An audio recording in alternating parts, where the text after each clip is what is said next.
Сәлем, 3 сынып оқушылары. Сабағымызды ары қарай жалғастырамыз. Каналға тіркеліп, лайк басуды ұмытпаймыз. Олай болса, 58-ші бетті ашамыз. Exercise 26. Listen, point and repeat. Тыңдаймыз және қайталаймыз. Суретке қарайықшы, балдар, бұл жерде үй жабдықтары берілген, үйге қатысты жабдықтар берілген. Қазір біз ағылшыншасын қайталап, қазақшаға аударатын боламыз. Олай болса бастаймыз. Бірінші суреттегі не бізде? Iron. Iron ол бізде үтік. Екінші medicine. Medicine ол бізде дәрі-дәрмек, иә? Үшінші matches. Matches бізде сіріңке. Келесі cleaning things. Cleaning things ол тазалағыш заттар. Келесі kettle. Kettle бізде шайнек, иә? Келесі saucepan. Saucepan бізде кастроль. Осылай жаңа сөздерді жазып жаттап аламыз. Орындап болсақ, балалар, астындағы тапсырмаға қараймыз. Exercise 27. Let's play. 27-ші тапсырмада ойын берілген, иә? Бұл жерде 4 бөлме берілген, және 2 қыз бір-бірімен жасырынбақ ойнайды, иә?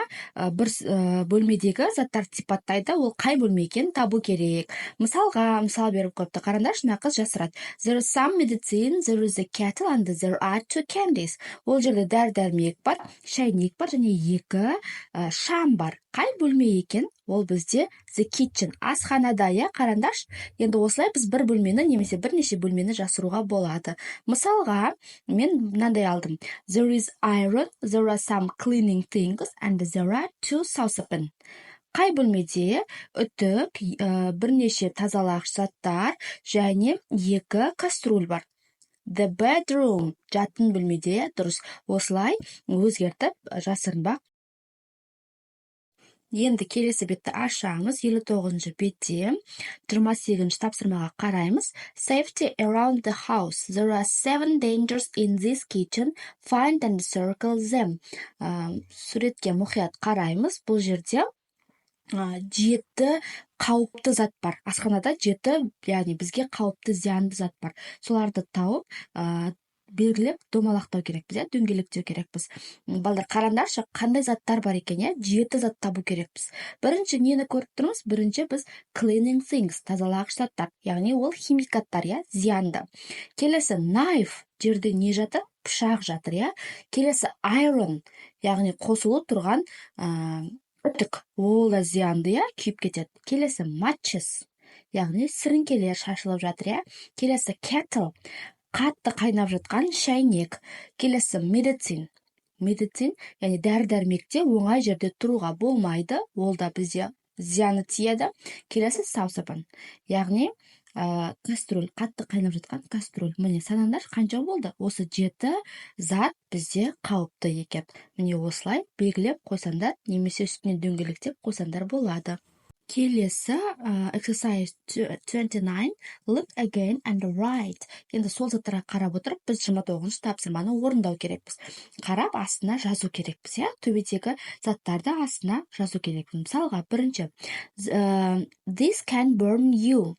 Мына заттар сені күйдіреді. Ол қай заттар болуы мүмкін, балдар? Төбеге суретке мұқият қарайықшы. Біріншісі iron, үтік, иә, күйдіретін.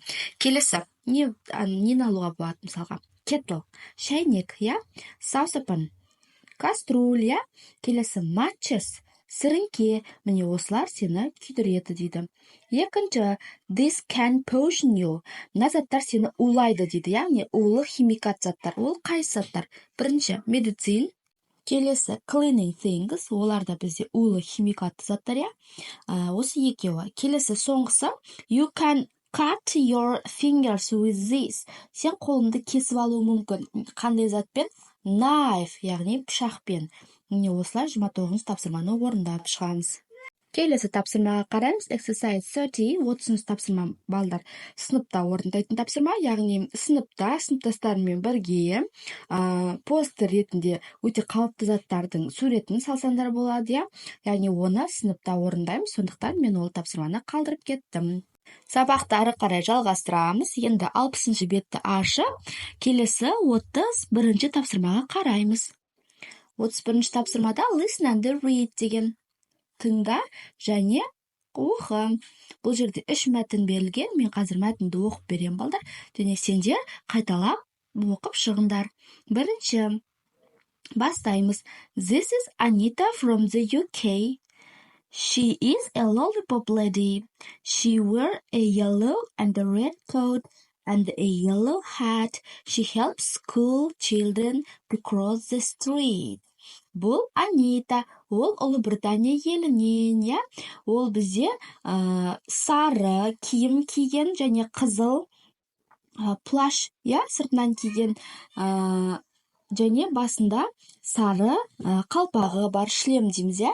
Ол мектеп оқушыларына жолдан өтуге көмектеседі дейді. Бұл Анита. Енді келесін оқимын. This is Manuel. He is from Mexico. He is a police officer and he rides a horse. He wears a blue and white uniform and a big hat. His job is great.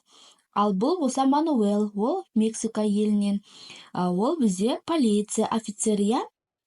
Ол аттың үстінде жүреді. Оның киімі көк және ақ форма киеді. Басында үлкен қалпағы бар, я, шлем, қалпақ деп айтамыз, шляпа. Оның жұмысы өте керемет. Және соңғысын оқы. Айдын Айымбетов is from Kazakhstan. He is astronaut. He flies a spaceship into space. He wears a special uniform and he eats special food. His job is really cool. Ал бұл Айдын Айымбетов Қазақстан елінен, я? Ол бізде космонавт. Ол ғарыш кемесімен ғарышқа қарай ұшады.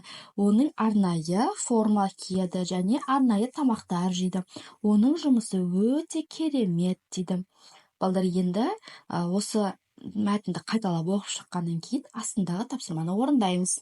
So, exercise 32, read and choose. 32-ші тапсырма оқып, дұрыс нұсқаны таңдау керекпіз. Екі қара сөз беріліп қойған, дұрысын таңдау керекпіз. Мәтінге қарап отырамыз. Бірінші, Anita is lollipop lady, police officer. Анита кім бізде?